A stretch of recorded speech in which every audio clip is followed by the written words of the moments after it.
There are some other fees that the people that don't understand what's going on or how to run a truly successful Amazon business end up having to pay. So today I want to talk about one of those fees that people pay out of pure ignorance, in my opinion. And I want to show you how to protect yourself so that you don't have to pay it.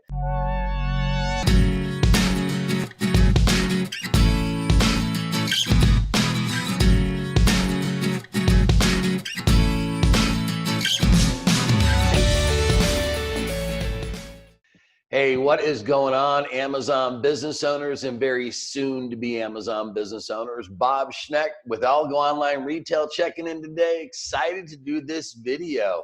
I've had a lot of questions lately about what about all these Amazon fees that we have to pay? Is it really worth selling on Amazon? Now, I've got a pretty strong opinion about this one. Those that are complaining about the Amazon referral fee or the Amazon FBA fee, I believe just don't really understand. I mean, what we get in return as sellers, the referral fee gives us access to 2.5 billion existing customers. The FBA fee that we get to pay so that we never have to see or touch a single product. Are you kidding me? That's what makes this business magical. But the reality is there are some other fees that the people that don't understand what's going on or how to run a truly successful Amazon business end up having to pay. So today I want to talk about one of those fees that people pay out of pure ignorance, in my opinion. And I want to show you how to protect yourself so that you don't have to pay it. And what I'm referring to are what are called the long-term storage fees that are actually caused on a monthly basis, and most Amazon sellers don't even have a clue. And if you're not paying attention, before you know it, they've eaten up all your profits. So let me do this. I put together a little slideshow to help you understand what they are, how they work, how do you protect yourself from having to pay them. So let me go ahead and move over to my screen slideshow. There it is right there. All right, I'm gonna throw myself up here in the corner. Okay, so what we're gonna talk about are what are called Amazon long-term storage fees. Now, what are these? Don't we pay fees on a monthly basis? Yeah, the answer is you absolutely do. Now, again, I'm not gonna get into this today, but I've got multiple videos on how to protect yourself from having to pay those excessive monthly storage fees.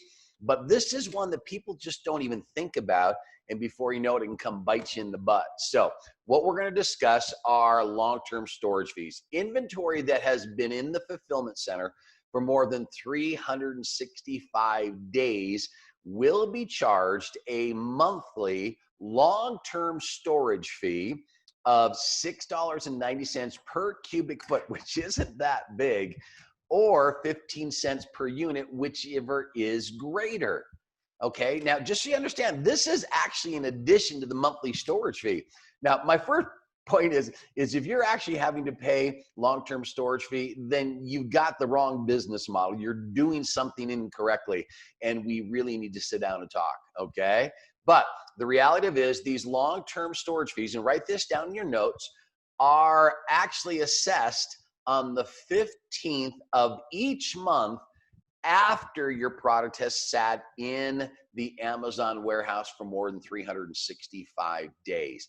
And like I mentioned before, these are actually in addition to the monthly storage fees. So again, this is one of these things that people that don't know how to run an actual Amazon business, and that's why you hear me say all the time, this is so much more than selling a product. It's understanding how to build a profitable, sustainable Amazon business. It is a business that we're trying to run here.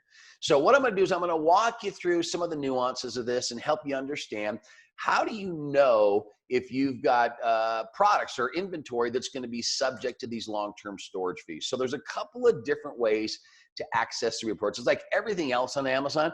I mean, there's like 8 different ways you can get to wherever it is you want to go. So let me just show you a couple of them.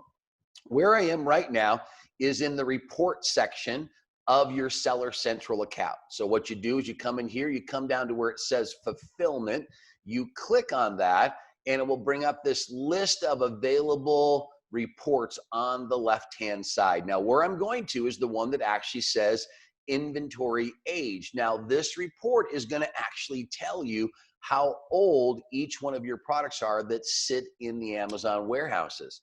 All right, so we're going to click on that, and it brings up this. Now, you can set this up so it pulls those reports on a daily basis, weekly basis, monthly basis, and I'll give you some of my, my personal opinions on this one. But it pulls it up like this. You come over to the right, you hit download the report, okay, and then you pull it up, and this is what it looks like. Now, I don't know about you, but I'm not real techie, to be honest with you. And when I see stuff like this, it's kind of confusing. So I want it to be a little bit more user-friendly. So that's one method to get a report to see the age of your inventory. Now, here's the next one. From your Seller Central office, again, go to your inventory dashboard. And you can get that by simply clicking on the inventory tab and then scroll over here to the right where it says inventory age. Now, it was funny. I was kind of going over this slideshow with one of my friends, and they're like, man, I've been selling on Amazon. I've never even heard of some of this stuff. Yeah, well, that's the reality of it. That's why it's so important to have somebody like me that can kind of walk you through and keep you apprised of what it is that's out there, what's worth looking at and what's not.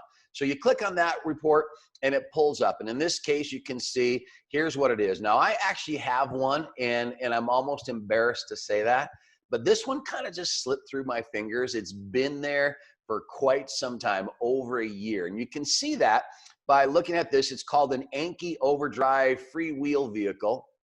It's a little toy, okay? And you can see right here where it says sales rank. Sales ranks disappeared. So this is a product that actually sold really, really well for a while, and then it kind of just fell off the face of the planet, and I kind of forgot about it. Even though I sold tons of these, I didn't sell everything that I had. So as we go through here, you can see in the last 90 days, haven't sold a single one of them. Now available for sale though, I have 6 of them. So I still have 6 left in my inventory, and they take up 0.37 cubic feet. So they're not really big, but that's 1/3 of a cubic foot, right? And it comes over here and you can see haven't sold, or these are the inventory ages, and the 6 that I have actually been there for more than a year. Again, embarrassed to say that. Right here is the estimated long-term storage fees that if I let them stay in the warehouse starting on the 15th of this month, I'm going to get it charged in addition to the normal monthly fee.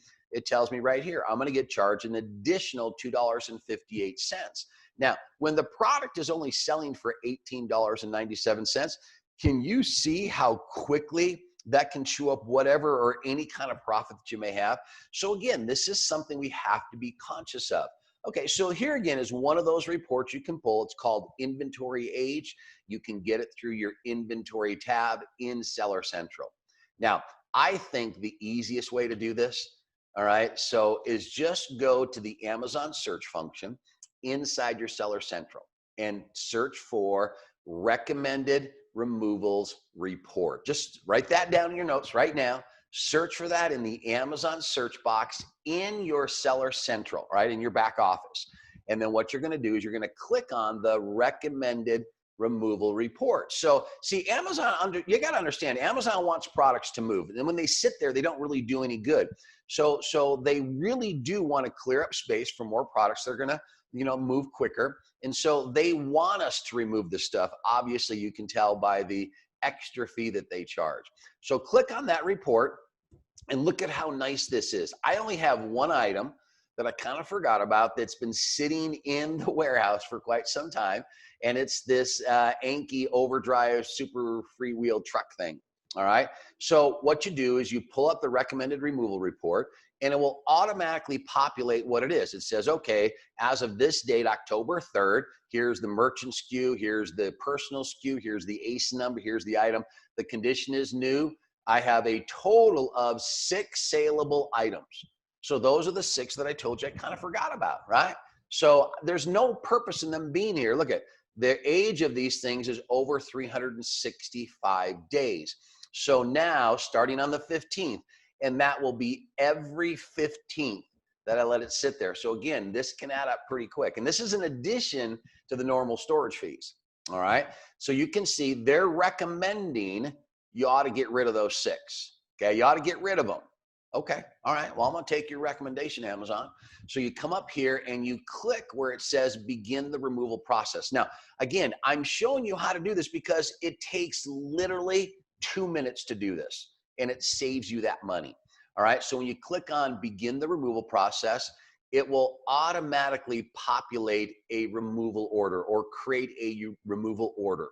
Okay. All we got to do is verify it and then approve it. So a couple of things you want to look at. You have 2 options when you're having products removed. Now, this again, I have some other videos that talk about unsaleable items, returned items that you can't sell. They're unfulfillable, and you want to get rid of them. It's kind of the same thing. Okay. You have 2 choices. You can have those items shipped back to you personally, or if it's not worth it and you don't want to waste your time, you can actually ask Amazon to dispose of them. Okay, so there's a couple of different options there, right? I mostly choose to have it shipped back to me. Why? Because in some of the other videos, I can teach you how to move or sell those items through other channels that we teach at ALGO. So I simply click ship to address, put my personal address in there, and then I come down here and I say, okay, let's make sure it's the Anki toy. Yeah. Then we come over here, SKUs, right? The fulfillable quantity for removal. Remember, that's 6 of those that they told me about that are saleable, and I want them back. So I simply put in the 6, okay? Come down here, click the review button, and then it'll pop in and it'll say, okay, review and confirm this removal order. All right, so again, there's the order number, the number of SKUs, and there's only 1. The number of items are 6, and the ship to address is me. So I hit confirm. All right, and it comes back and it says, okay, your removal order has been created. All right, now another important point about this is I can do this all the way up to 11:59 on the 14th of any given month. And if I do it by that time, then it won't be subject to that long-term storage fee that I talked about. All right, so a couple of points that I want to make for you on this one is you have a couple of different options right here that I'm going to strongly recommend. Because again, this is hassle. This is stuff I don't really want to deal with. Now, hopefully, I don't run into this problem very often, right? Because I'm moving through my product very, very quickly. I told you in other videos that when I purchase inventory, I want to be through it in less than 3 months, right? And so this should never really ever be an issue for you, but it happens. Like I said, right here, this one slipped through my finger. So the point of this is you can set up 2 different automated removals. Number 1 is the unfulfillable removals. And I have mine set up on a monthly basis that when I get stuff returned and it's unsaleable, I have an automated removal process that it just takes that stuff and it sends it to me. There's no reason to let it sit in the warehouse and get charged. And by getting it back, a lot of times I can take and resell that stuff through some of the other channels that we teach. And then the same goes with the automated long-term storage. And again, hopefully this never is an issue for you, but why not set an automated system up that on the 14th of every month, it'll look at what has been there longer than 3 years, because I'm actually longer than a year, 365 days. And if it's been there that long, obviously there's an issue. It's probably not going to sell. So let's just get rid of it, right? So again, very, very powerful little system. Now, I want to cover a couple of questions that might be going through your brain. Amazon refers to what's called the FIFO, and that means first in, first out, right? So if you are selling a product on a monthly basis, right? And when an order comes in today, what Amazon will do is it will actually take the oldest item that's in your inventory and it will sell that one. Now, even if they grab one that just came in today, they're still going to account for it as the oldest one that came in. So if you had one that you've had inventory in there since February, let's say, and today is October, right? And an order comes in, well, they're going to take that February one off of your accounting. So it moves it up to whatever the next latest one is. All right. So first in, first out is kind of nice, and they're always moving through your inventory. Number 2 is how can you avoid the long-term storage fees? Well, I gave you a couple of ideas already.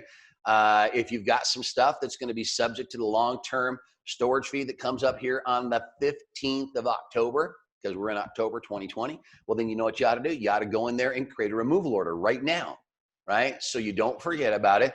And again, if it hasn't sold in 365 days, the odds are it probably won't. So that's okay. Bring it back and we'll move it through another channel. Or like I have set up for myself is set up the automated removal for long-term storage fees, meaning Amazon will automate, just like I showed you, just like in that report. It said, hey, you got 6 of these that have been here over a year. Okay, so I've got that set up on an automated removal of the that way I never have to pay the long-term storage fees. Okay, all right, number 3 question is, when can you replenish your inventory? So this is an interesting question, meaning I'm not sure it's always applicable. It is in certain situations, but if you have to remove inventory that hasn't sold in 365 days, then there's a couple of issues there. Either one, you just have a dog of a product, market fell out, you know, things like that happen, or you purchase too much inventory to begin with, which is very, very common for Amazon sellers that don't really know what they're doing. And again, a lot of my other videos teach you not to make those mistakes. So if you're in a situation where you bought a product, you bought too much of it, you sent it all to Amazon, and it's about to get charged long-term storage. Okay, well, let's remove that stuff, take it back.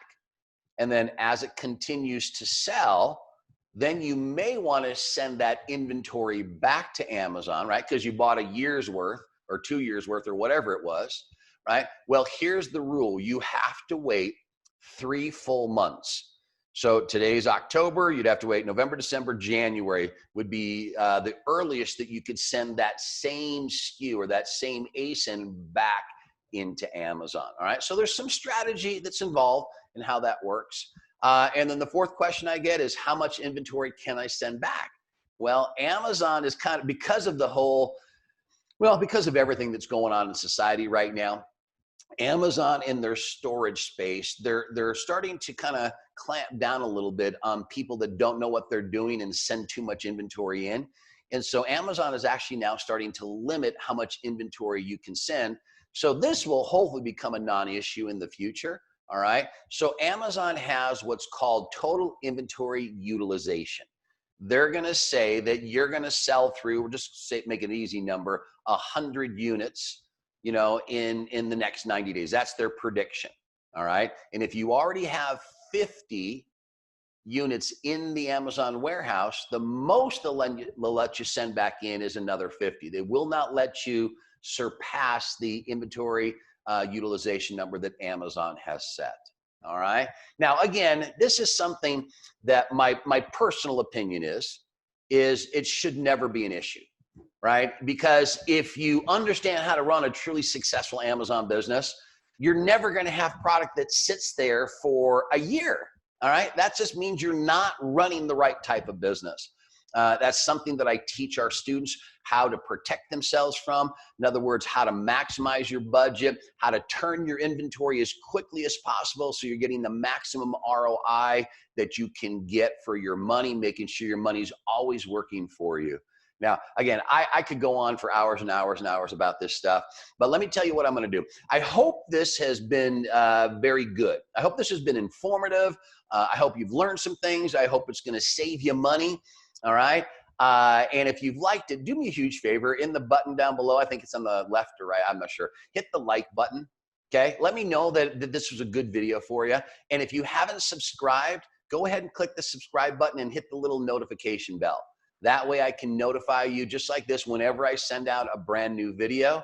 If you have any suggestions on videos you'd like me to do, leave it down in the comment box. I am always looking for new ideas of what you need to hear to help you build successful, profitable Amazon businesses. Now, here's something else I thought I'd throw at you. I don't do this very often, but I am actually going to be hosting a live. Now, I did say live. It is live and in person webinar where I will discuss how I teach our students to succeed on Amazon, a simple, time-tested, proven business model that will protect you from these kind of mistakes that I see a lot of Amazon sellers make. As a little bit of a bonus, I'm going to actually show you a step-by-step proven system that will allow you to make sales the very first day your products go live on Amazon. And when it's all said and done, I'm going to take about 90 minutes to do that. But when I'm done, I will open up the chat box to live questions and answers. And that's really why I do it live, because I enjoy that interaction. So I want to personally invite you to attend. Click the link down below and get yourself registered.